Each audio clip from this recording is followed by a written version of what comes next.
once you arrive to Puerto Rico and you experience the crowd for the first time, what do you recall of that first day of Dutch Mantel in WWC's office? Oh, the first day? That's correct, sir. The first day you wrestle here, the first day I'm in the stadium, the people, the reaction. What do you recall of that, that first day or first weeks wrestling in Puerto Rico? Oh, it was wild.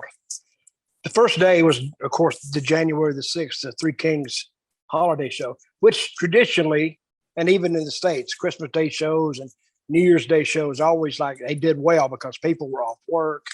And we went into Roberto Clemente Coliseum. It was sold out. So I walked out there, and that was probably up to that point, probably the largest crowd I'd been in front of. And I said, man, this is, see, once you get the people there, then it's easy to sell them on something else. And we went into the dressing room and we started talking to them. They said, yeah, we want you guys to start. And would you come to the office Monday? And I'm thinking, what are we going to do in the office? I mean, I wasn't a booker. I didn't. And so on the way down there, Frankie Lane looked over at me, and he had a funny way of talking anyway. He went, well, Dutch, what are we going to tell him? I says, oh, I don't know. But I had heard from an old veteran years ago that he had one time $1,000 silver dollar challenge match, and I gave it to them, and they loved it because they don't have silver dollars there. He said, they told me.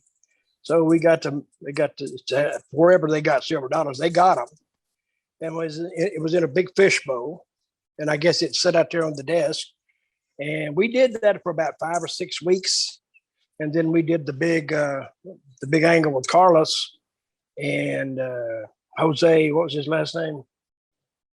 I can't remember his name. They had a son, Russell, too, at the time. They wrestled in New York. Huracán Castillo, you were saying, or Perez, Miguel? Yeah, but he came in a little later because he was a heel. And I'll think of his name in a minute. But we did that angle, and we went every Saturday night, and all the smaller shows were all sold out. And if the smaller shows didn't sell out, they were close to selling out. But I remember this was about May. We got there in January, February. We probably shot it in March. And it really took off about the middle of April all the way to June and July. So every show we went to on a Saturday night, stadium show or a big arena, all sold out. Set a record, actually. Somebody told me, said, you sold it out 9 times in a row, which had never been done before. And it will never be done. Not by, I don't even think WWE could do it now. Not in Puerto Rico, man. They can't do it anywhere because WWE, of course, they'll hit Chicago say 3 times a year and they're gone. They'll hit New York 5 times, 6 times, they're gone. Philadelphia, Pittsburgh, Miami, Dallas, all those things. And then they're gone. See, the key to wrestling was you had to have repeat business. And if you didn't have repeat business, you didn't have a business, you would go out of business. So, and that's how I actually learned to. All this time I was learning to book anyway, and I was learning to pace it. Coming up with angles, that's one thing. You got to pace these angles, and you can't get ahead of yourself, or the whole angle is ruined. And that's what a lot of young bookers, they ask me, well, how do you know? I said, well, I don't know. You'll know, or if it fails. See, I don't know. One guy said, how to do this angle. I said, yeah, but the angle is not the most important part of it. He said, what is? I said, that's your first shot. Your most important shot is your second, is how you follow that up. Because you can do an angle and kill it the next week. I've seen it done 100 times. So, but, that is talking shop there. But Puerto Rican people, very easy to work in front of, very loud, very demonstrative.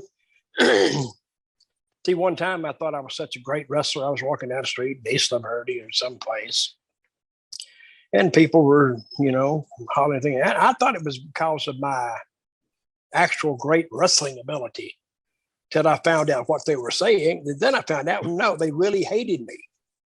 because I was the first heel to come to Puerto Rico and really trash talk the island. I talked it, and I mean, the women were mad at me. The men were mad at me. See, I said one time, I said, the women are like, I didn't really say it this way, but the implication was they were like unpaid prostitutes. And they let it go. And then the men were effeminate. Oh my God. So and I do remember one time we had a barbed wire match. Roberto Clemente sold out hot, because you get 60, I don't know how many people in the hole, 16,000. But we went to the ring and literally had to punch and kick our way to get to the ring with about 8 cops around us. Then we got in the ring, and I remember looking down that aisleway that wasn't an aisle anymore. It had filled in. And I told Frankie, I said, Frankie, you know something? He said, what? I said, in about 15 minutes, me and you are going to have to go down that same aisle we came in. And I doubt if those people are going anywhere. So get ready. And we lost the match. People still mad, and got out and had to fight our way through again. And it's not that far, but when it's packed with people, it's like an eternity. So, and the fans in Puerto Rico are notorious because they get violent, and especially we had security that night, but if you don't have security, you're on your own, buddy. You're just on your own. And I've quit about 10 times. I would just get back in the dressing room, and I tell one of the referees, I say, hey, go over there and tell them I quit. Then over will come Jovica. Oh, Dutch, let's just talk about it. I said, no, I'm not doing it.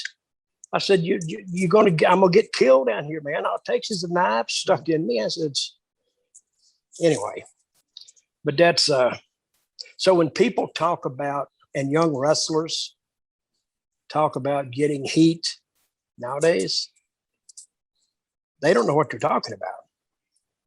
See, they just had I don't know, you may have seen it on Twitter or something.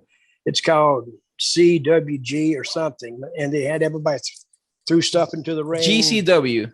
Yeah. And they thought that was heat. I said, that's not heat. They're not even mad at the guy. I said, even if they're mad, I said, they're probably mad at the finish. They're probably mad at the promotion. And I says, and I heard it was set up anyway. See, you get 3 or 4 plants out there, and they start throwing stuff, and nobody does nothing. Well, everybody else goes, it's monkey see, monkey do. And that's what they did. And I was telling them, if that had been a real bona fide riot, somebody would have tried to hit the ring, and old Zack Ryder, or whatever his name is, Cardona, he would have left. If he's got any sense, he'd be gone. So, and then people attack me on Twitter. Oh man, you're just saying these guys today don't know what you're doing.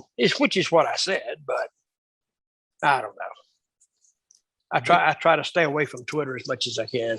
It's the best thing. The correct question wouldn't be, did you ever receive death threats in Puerto Rico? But how often do you receive death threats from the fans in Puerto Rico because of the heat you have here? Oh, I never get death threats in Puerto Rico. Never.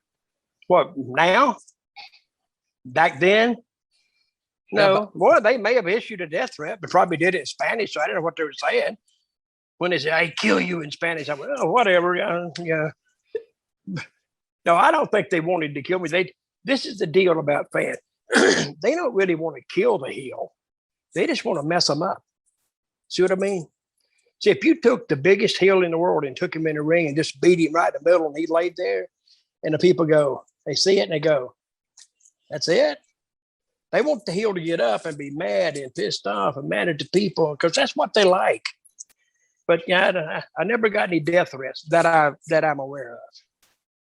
I'm glad that if I did get some, I'm glad they didn't tell me because I wouldn't have went to the ring.